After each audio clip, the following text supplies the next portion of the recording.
نحمده ونصلي ونسلم على رسوله الكريم أما بعد فقد قال رسول الله صلى الله تبارك وتعالى عليه وسلم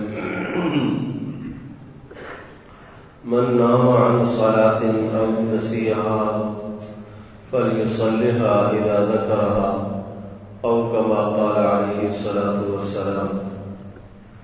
نبی اکرم صلی اللہ علیہ وسلم کا ارشاد ہے کہ جو آدمی سوتا رہ گیا اور اس کی نماز چھوٹ گئی یا وہ نماز کو بھول گیا، نہیں پڑھ سکا، فَلْيُصَلِّهَا إِذَا ذَكَرَهَا، تو جیسے اسے یاد آ جائے وہ فوری نماز کو پڑھ لے، اور جیسے بیدار ہو جائے وہ فوراً نماز کو ادا کر لے۔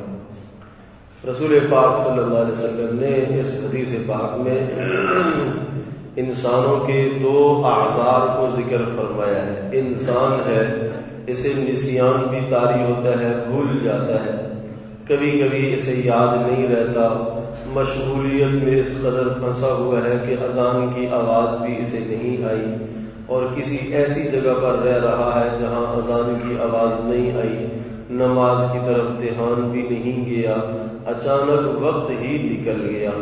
جب وقت نکل گیا تو رسول پاک صلی اللہ علیہ وسلم کا فرمان ہے کہ وقت نکلنے کے بعد جیسے ہی اسے یاد آئے فوراً نماز کو ادا کر لے۔ تو ایک بات تو یہ بتائی گئی ہے کہ عذر کی وجہ سے اگر یہ نماز رہ جاتی ہے اور یہ کبھی کبھار زندگی میں معاملہ پیش آتا ہے تو اللہ پاک کی ذات سے امید ہے کہ یہ آدمی گناہگار نہیں ہوگا۔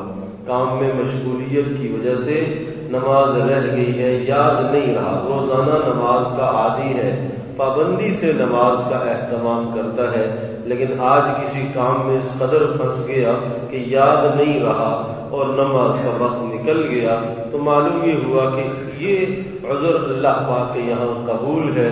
اس عذر کی وجہ سے اگر نماز رہ گئی تو گناہگار نہیں ہوگا، جیسے ہی یاد آئے فوراً نماز کو ادا کرے، نماز کو ادا کر کے پھر باقی کاموں میں مشغول ہو۔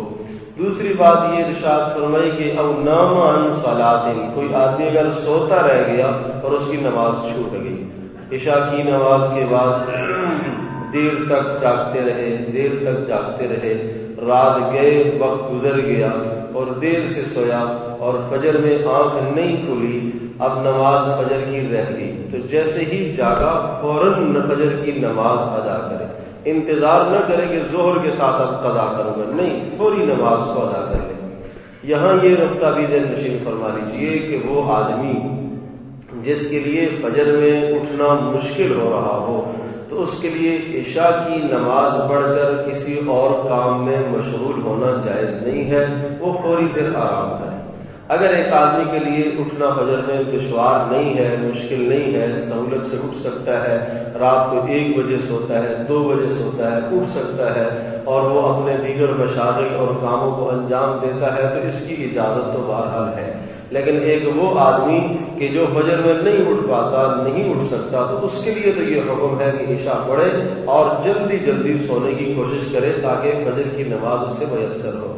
ایک آدمی عشاء کے بعد جلدی فوری سو گیا، اس نے الارم بھی لگایا، اسباب جاگنے کے سارے اس نے اختیار کیے، پھر بھی اگر نہیں جاگا تو اللہ پاک کی ذات سے امید ہے کہ اس کا ایسا ہونا، اس کے ساتھ جو حادثہ پیش آیا، اللہ پاک اسے معاف کر دیں گے، درگزر والا معاملہ کر دیں گے۔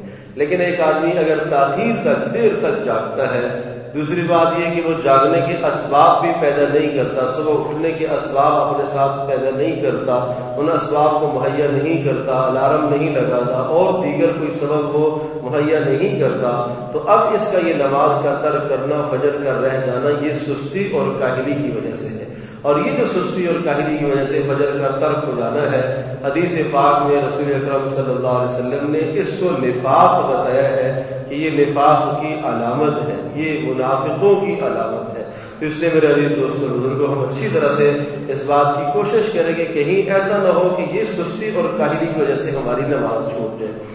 پھر یہ بات بھی ذہن نشین فرما لیں کہ جب ہماری نمازیں، کئی نمازیں رہ گئی ہیں، کئی نمازیں ہماری رہ گئی ہیں، تو اب قضا کا طریقہ کار کیا ہے؟ نمازوں کی قضا کرنے کا طریقہ کار یہ ہوتا ہے کہ جب آپ کی بہت ساری نمازیں چھوٹ گئی ہیں، بہت ساری آپ کی نمازیں رہ گئی ہیں، تو اب اس موقع پر قضا کا طریقہ یہ ہے کہ آپ اپنی زندگی کا اندازہ کریں کہ آپ کی کتنی نمازیں رہ گئی ہیں۔ مثال کے طور پر آپ اندازہ کریں گے کہ ظہر کی 10 نمازیں رہ گئی ہیں، 50 نمازیں رہ گئی ہیں، تو جب آپ قضا کرنے کے لیے کھڑے ہوں گے تو آپ یہ نیت کریں گے کہ جتنی ظہر کی نمازیں میری قضا ہیں ان سب میں سے سب سے پہلی ادا کر رہا ہوں۔ اب دوسری بات یہ ہے کہ قضا نماز کے لیے کوئی وقت متعین نہیں ہے، کوئی وقت متعین نہیں ہے۔ اوقات مکروہہ کے علاوہ جب بھی آپ قضا پڑھنا چاہیں آپ کے لیے گنجائش ہے، جائز ہے۔ اوقات مکروہہ میں بھی ذکر کرتا ہوں، لیکن یہ بات ذہن نشین فرما لیجیے، اگر آپ صاحب ترتیب ہے، صاحب ترتیب اس آدمی کو کہا جاتا ہے کہ بالغ ہونے کے بعد جس کی نمازیں فوت نہیں ہوئی، فوری ہی اس نے شروع کر دی، مسلسل نمازوں کا اہتمام کر رہا ہے۔ جس آدمی کی 6 نمازیں لگاتار قضا ہو جاتی ہیں وہ آدمی صاحب ترتیب سے نکل جاتا ہے۔ تو جس آدمی کی 6 نمازیں قضا جمع ہو گئی ہیں، اب اس کے لیے کوئی ترتیب ضروری نہیں ہے، وہ قضا نمازوں کو جس ترتیب سے ادا کرے، چاہے تو پہلے وقتی نمازیں پڑھے اور چاہے پہلے قضا نمازیں پڑھے، دونوں طرح سے اس کو اجازت ہے۔ مثال کے طور پر ایک آدمی کے پاس 6 نمازیں جمع ہیں، ابھی عشاء کی نماز کا ٹائم ہے اور جناب کل بھی اس نے عشاء کی نہیں پڑھی اور پھر فجر بھی نہیں پڑھی اور اسی طرح سے جناب ظہر اور پھر عصر، پھر مغرب، پھر عشاء، اور اگلے دن کی ایک نماز کی اس کے پاس باقی ہے، تو مسلسل 6 نمازیں اس کے پاس اگر جمع ہو گئی ہیں، اب عشاء کا ٹائم آ گیا ہے، تو یہ آدمی اس کے لیے گنجائش ہے کہ پہلے یہ وقتی نماز ادا کرے اس کے بعد قضا کرے۔ لیکن 3 نمازیں ایک آدمی کی قضا ہوئی، مثلا فجر بھی چھوٹی ہے، ظہر بھی چھوٹی ہے، عصر بھی چھوٹی ہے، 3 نمازیں چھوٹی ہیں۔ اب مغرب کا جب ٹائم آ گیا ہے تو اب اسے حکم یہ دیا جا رہا ہے، یا عشاء کا ٹائم آ گیا ہے اسے حکم یہ دیا جا رہا ہے کہ پہلے وقتی نماز ادا کرے، بعد میں وہ قضا نماز ادا کرے گا۔ تو اگر صاحب ترتیب ہے، اور صاحب ترتیب سے مراد یہ ہوتی ہے کہ جس آدمی کی زندگی میں نمازیں نہ چھوٹی ہو وہ صاحب ترتیب کہلاتا ہے، مسلسل اس کی نماز شروع سے چل رہی ہے۔ لیکن اگر 6 نمازیں اس کی ضائع ہو گئیں تو وہ آدمی صاحب ترتیب سے نکل جائے گا۔ اب اس کے لیے چاہے وہ وقتی پہلے ادا کرے چاہے قضا پہلے ادا کرے، جس طرح سے بھی ادا کرے اس کو اجازت ہے۔ قضا شدہ نمازوں میں کوئی ترتیب نہیں ہے۔ مثال کے طور پر ایک آدمی ظہر کے بعد اس کو ٹائم ملا، اب وہ ظہر کے بعد عشاء کی بھی قضا کر رہا ہے، مغرب کی بھی قضا کر رہا ہے، فجر کی بھی قضا کر رہا ہے۔ یہ ضروری نہیں ہے کہ ظہر کے ساتھ آپ نے ظہر کی قضا کرنی ہے، عصر کے ساتھ آپ نے عصر کی قضا کرنی ہے، یہ کوئی ضروری نہیں ہے۔ جس طرح سے آپ کو سہولت ہو آپ قضا نماز کر سکتے ہیں۔ پھر قضا نمازوں کے متعلق یہ ضابطہ بھی ذہن نشین فرما لیجیے کہ فرائض اور وتر کی قضا آپ کریں گے، سنتوں کی قضا آپ نے نہیں کرنی، صرف فرائض اور وتر کی قضا۔ ایک آدمی کے ذمہ میں بہت ساری قضائیں باقی ہیں، بہت ساری قضائیں باقی ہیں۔ اب اس آدمی کے لیے شریعت کا حکم یہ ہے کہ یہ نوافل کی جگہ پر قضا ادا کرے، سنت غیر موقدہ کی جگہ پر قضا ادا کرے، لیکن سنت موقدہ نہیں چھوڑے گا۔ مثال کے طور پر عشاء سے پہلے سنت غیر موقدہ ہے، اب یہ سنت غیر موقدہ کو چھوڑ کر اس کی جگہ پر قضا نماز ادا کر لے۔ لیکن عشاء کے فرض پڑھنے کے بعد 2 سنتیں موقدہ ہیں، یہ نہیں چھوڑے گا، یہ نہیں چھوڑے گا، یہ پڑھنی ہے اس کو۔ تو سنت غیر موقدہ اور نوافل کی جگہ پر وہ قضا ادا کر سکتا ہے، اس کو اجازت ہے۔ بہرحال یہ عرض کیا کہ قضا نمازوں کے لیے جو بھی وقت میسر ہو اس وقت میں آدمی قضا نماز ادا کرے، جب تک وہ ادا نہیں کرے گا وہ قضا نماز اس کے ذمے میں باقی ہے۔ پھر یہ بات ذہن نشین فرما لیجیے کہ قضا نمازوں کو اگر باجماعت ادا کرتا ہے تو باجماعت ادا کرنے کی بھی اجازت ہے۔ لیکن اگر نماز وہ ہے جو عشاء کی ہے، فجر کی ہے یا مغرب کی ہے، جن نمازوں میں زور سے قرات ہوتی ہے، تو ان نمازوں کو جب قضا جماعت کے ساتھ کیا جائے گا تو زور سے ہی قرات کی جائے گی۔ ضابطہ یہ ہے کہ زور سے قرات کی جائے۔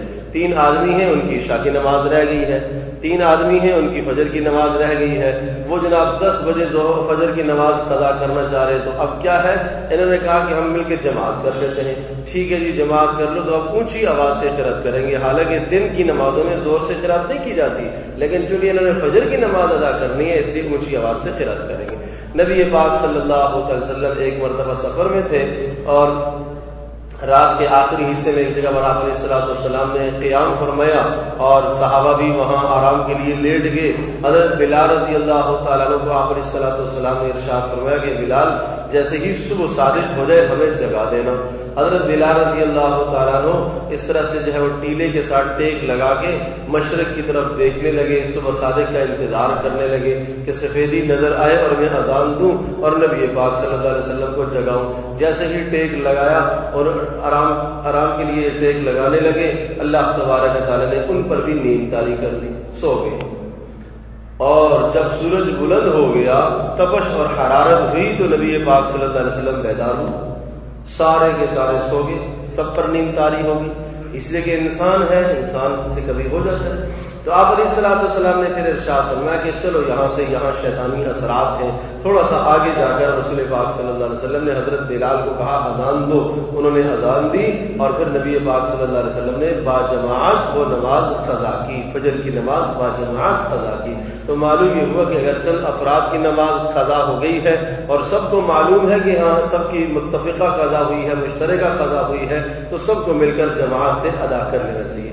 لیکن اگر دوسرے کو معلوم نہیں ہے تو پھر بتانے کی بھی ضرورت نہیں ہے کہ میری نماز قضا ہوئی ہے. اللہ پاک نے اگر اس معاملے کو پردہ رکھا ہے تو اس کو پردے میں رہنے دیا جائے. اسی طرح سے یہ بات ذہن نشین فرما لیں, عرض کیا کہ قضا نمازیں جب آپ چاہیں ادا کر سکتے ہیں اوقات مکروہہ کے علاوہ. 3 اوقات ایسے ہیں جن اوقات میں کوئی نماز نہیں ادا کی جاتی.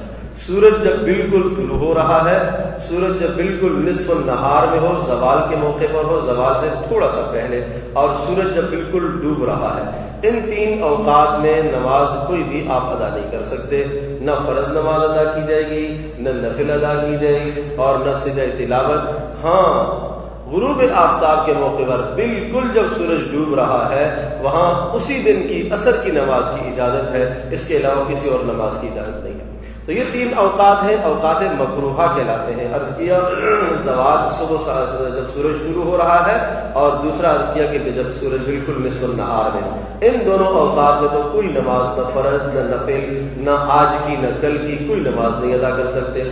البتہ جب سورج غروب ہو رہا ہے تو اس موقع پر کوئی اور فرض تو نہیں ادا کر سکتے, قضا نہیں ادا کر سکتے, البتہ اسی دن کی جو عصر کی نماز ہے وہ آپ ادا کر سکتے ہیں. پھر اسی طرح سے صبح صادق سے لے کر سورج کے طلوع ہونے تک اور سورج کے طلوع ہونے سے 15 منٹ بعد تک کا جو ٹائم ہے, اس ٹائم میں کوئی نفل نماز نہیں ہے. آپ فجر میں جب تشریف لاتے ہیں تو آپ نے سنتیں گھر میں ادا کرنی ہیں, یا آپ مسجد میں آ کے سنتیں ادا کرتے ہیں, جس طرح سے آپ کو سہولت ہو. اب ان 2 سنتوں کے علاوہ اور 2 فرضوں کے علاوہ کوئی نفل نماز آپ نے صبح صادق سے لے کر سورج کے بلند ہونے تک کوئی نفل نماز ادا نہیں کرنی. حالانکہ حکم تو یہ ہوتا ہے کہ آپ مسجد میں آئیں, تحیت المسجد ادا کریں, تحیت الوضو ادا کریں, لیکن اس موقع پر آپ نے نہ تحیت المسجد ادا کرنا ہے اور نہ تحیت الوضو آپ نے ادا کرنا ہے. اگر سنتیں آپ گھر سے پڑھ کے آئے ہیں تو آپ فجر میں آئیں اور اطمینان سے آ کے بیٹھ جائیے, اور اگر آپ جو ہے وہ گھر سے پڑھ کے نہیں آئے تو آ کر فجر کی سنتیں ادا کیجیے. اسی طرح سے عصر کی نماز کے بعد بھی, عصر کی نماز سے لے کر سورج کے ڈوبنے تک کا جو ٹائم ہے, اس وقت میں نفل نماز تو نہیں ادا کریں گے, قضا آپ ادا کر سکتے ہیں. اسی طرح سے جو فجر کا وقت آپ کو بتایا کہ سورج صبح صادق سے لے کر سورج کے طلوع ہونے تک کا جو ٹائم ہے, اس میں بھی نفل تو نہیں ہے, البتہ قضا ادا کر سکتے ہیں. آپ کی قضائیں باقی ہیں تو آپ نے کہا چلو قضائیں ادا کر لیتا ہوں, اچھی بات ہے, آپ قضا ادا کر سکتے ہیں. فجر کے متصل بعد آپ چاہیں کہ قضا کرنا تو قضا آپ ادا کر سکتے ہیں, نفل نماز نہیں پڑھیں گے, قضا آپ فجر کے متصل بعد بھی ادا کر سکتے ہیں. تو 3 اوقات عرض کیا کہ جب سورج نکل رہا ہے, جب سورج نصف النہار میں ہے, اور جب سورج ڈوب رہا ہے. یہ 3 اوقات تو اوقات مکروہ کہلاتے ہیں جن میں نفل بھی فرض بھی کوئی نماز نہیں ہے. البتہ عرض کیا کہ صبح صادق سے لے کر سورج کے طلوع ہونے تک کا جو ٹائم ہے, اس میں قضا نماز ادا کر سکتے ہیں, نفل نہیں پڑھیں گے, قضا ادا کر سکتے ہیں. عصر سے لے کر مغرب تک کا جو ٹائم ہے, اس ٹائم میں قضا ادا کر سکتے ہیں, نفل نماز نہیں ادا کر سکتے. تو عصر سے مغرب تک جب قضا ادا کر سکتے ہیں تو سجدہ تلاوت بھی آپ کر سکتے ہیں, سجدہ تلاوت بھی آپ کر سکتے ہیں. اسی طرح سے فجر کا جو ٹائم آپ کو بتایا کہ صبح صادق کے سے لے کر سورج کے طلوع ہونے تک آپ نفل تو نہیں ادا کر سکتے لیکن قضا کر سکتے ہیں. تو جس وقت میں آپ قضا کر سکتے ہیں، اس وقت میں آپ سجدہ تلاوت بھی کر سکتے ہیں۔ بہت سارے لوگ پوچھتے ہیں کہ سجدہ تلاوت کرنا جائز ہے؟ جی ہاں، اس وقت میں سجدہ تلاوت کرنا جائز ہے۔ آخری بات